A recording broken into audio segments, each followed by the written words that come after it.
Oke. Jadi buat teman-teman yang pernah melihat konten orang manen satu batang itu ada 8 tandan, itu memang fakta ya Mas ya.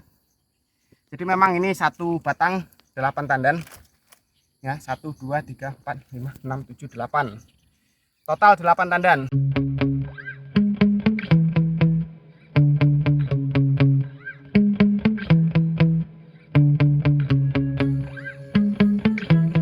Oke teman-teman sahabat painter, hari ini kita akan panen lagi untuk varietas PPKS 239 ya. Jadi ini totalnya ada sekitar 8 tandan yang bisa kita panen hari ini.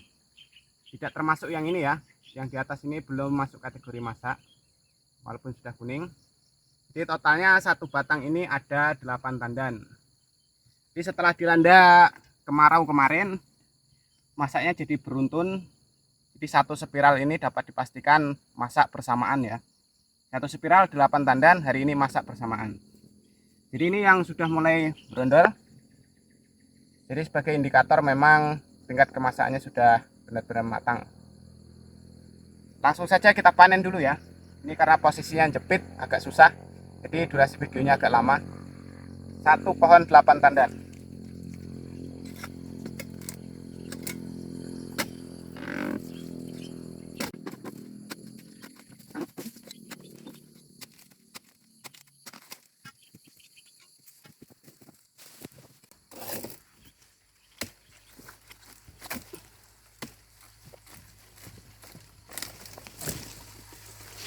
Oke, dapat satu tandan.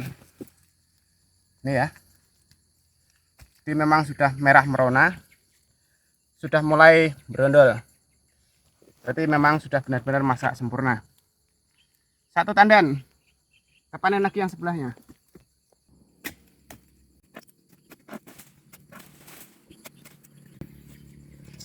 Waktu panen masih pokok rendah seperti ini, usahakan pelepahnya jangan dibuang dulu ya. Karena memang ideal pelepah di usia 3 hingga 6 tahun harus ada 56 pelepah. 48 sampai 56 itu idealnya. Jadi usahakan ketika kita melakukan pruning di bawah ini ya, karena memang sebagian pelepahnya sudah kering, boleh diturunkan, tetapi dengan catatan kita harus menghitung jumlah pelepahnya. Minimal ada 6 hingga 7 tingkat. Itu 48 hingga 56. Jadi fungsi utamanya supaya dalam proses fotosintesis di daun tua ini itu tetap berjalan dengan baik sehingga proses pembesaran tandannya nanti bisa maksimal. Jadi kalau kita pruning langsung turun buah turun pelepah, itu akan berdampak pada buah yang di atasnya. Jadi nanti pembesarannya itu akan terganggu. Penurunannya memang tidak seberapa banyak ya, di antara 3 hingga 4 kilo. Tapi kalau kita kalkulasikan sampai habis 1 tahun, itu nanti baru terasa. Tak ambil dulu itu Mas ya.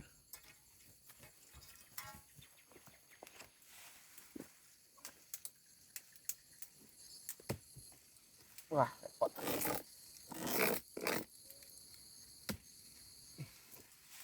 Nah, susahnya gini, jepit ya.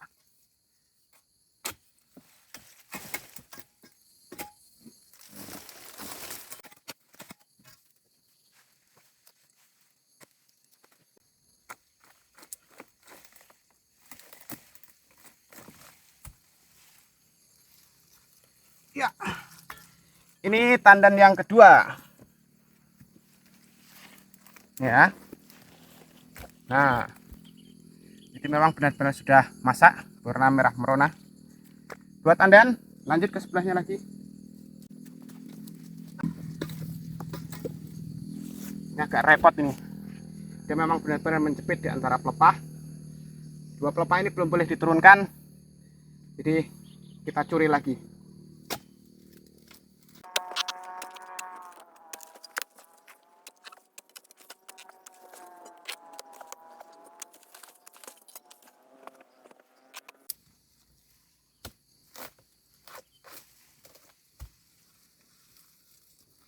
Ini buah ketiga. Ya. Yang ini agak kecil karena bagian bawah biasa. 3 tandan. Lanjut ke sebelahnya lagi.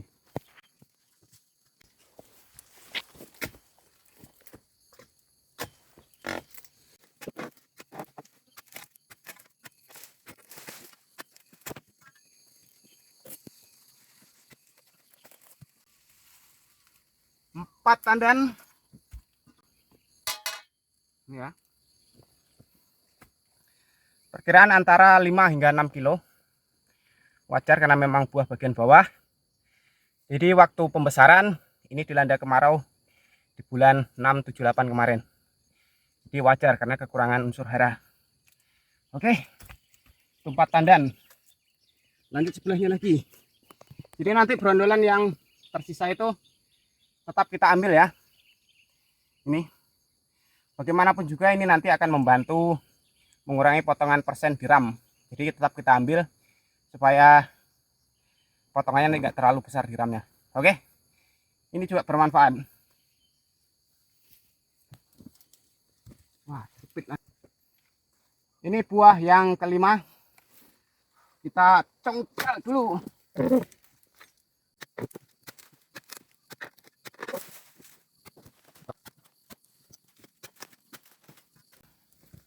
Susah bener.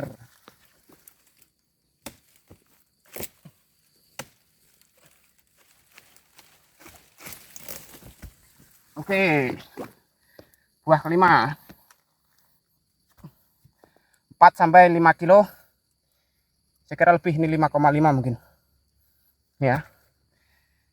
Jadi kalau di kamera mungkin nggak terlihat merah, ini aslinya merah. Tunggu, ini dia. Jadi memang sudah benar-benar masak, kuning kunyit ya. Buah kelima. Kita lanjut yang buah di atasnya ya. Kita cek dulu apakah memang sudah masak. Oke, sudah layak diturunkan, sudah berwarna kuning kunyit ya.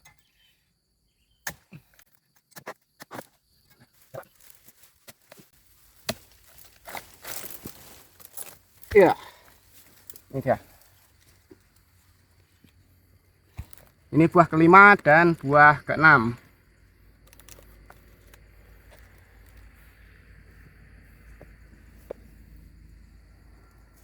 Jadi buat teman-teman yang dalam proses pemanenan itu, ini ya, tangkainya ini cukup panjang, masih tersisa di pangkal batangnya lumayan panjang. Usahakan tetap memangkasnya, dipotong pendek ya, ini supaya untuk mengurangi infeksi jamur yang terbawa oleh angin. Jadi supaya kesehatan kelapa sawit kita itu tetap terjaga juga. Nah, ini ya. Jadi karena pangkal buahnya ini tadi terlalu panjang, kita harus tetap memangkasnya. Diusahakan mepet dengan batangnya ya. Oke, ini buah keenam. Ini yang di atasnya belum layak untuk dipanen ya. Nah, masih nanggung. Jadi untuk yang di atasnya ini kita panen untuk 10 minggu hari kemudian. Jadi supaya nggak benar-benar zong di panenan 10 hari kemudian. Di atasnya untuk stok ke depannya. Itu udah 6. Ini yang buah ke-7. Ini bagian spiral bawah tadi ya. Ini kuning. Sudah layak untuk diturunkan.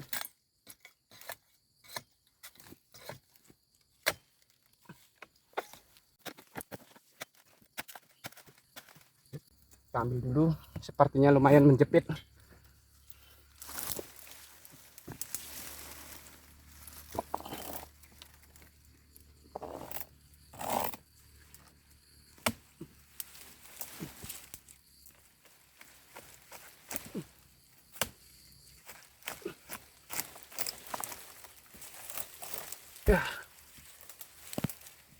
Nah, ini dia. Ini buah ke-7. Ini lumayan masak. Ini ya. Ini sudah kuning kunyit. Sudah mengandung kadar minyak yang lumayan tinggi. 7. Kita lanjut lagi. Ini tinggal 1 lagi. Jadi ini kalau kita lihat mendekat sini ya. Ini berwarna merah. Kuning kunyit, bukan merah ya Mas ya.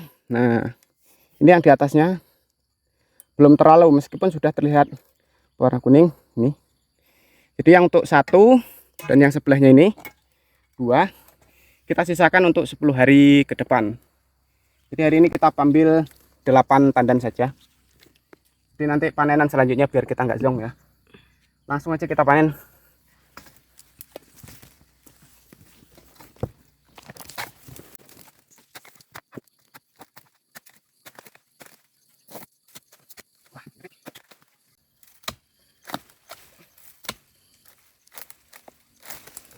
Oke. Nah, ini yang buah ke-8. Nah, kita kumpulkan dulu ya.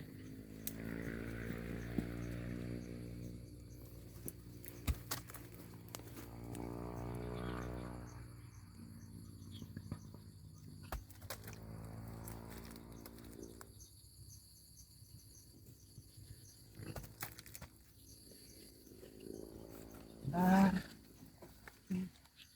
habis. Oke.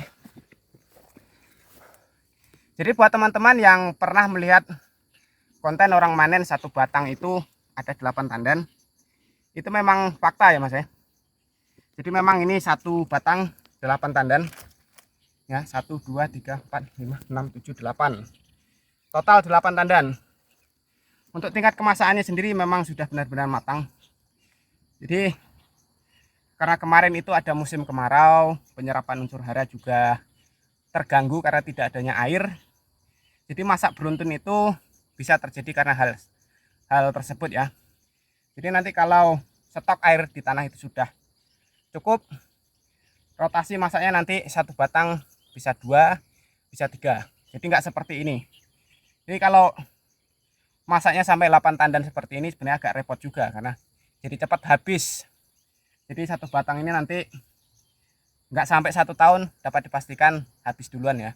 Jadi berbeda dengan yang proses masaknya itu 2 tandan 3 tandan itu bisa continue hingga 1 tahun baru dihabis. Kalau ini nanti masuk kategori yang paling cepat habisnya. Oke ya. Jadi buat teman-teman tetaplah menjaga songgo ketika dalam proses pemanenan supaya batang kelapa sawit kita itu tetap sehat, pembesarannya tetap bagus, dalam proses fotosintesisnya juga tetap baik ya.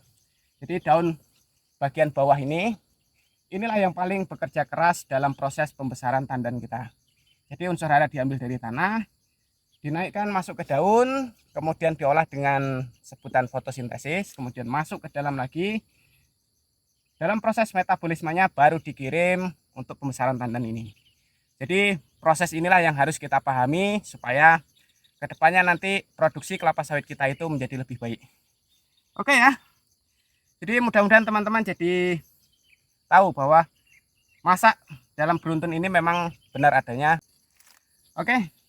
Jadi karena hari ini saya panen di tanggal 10 September 2024.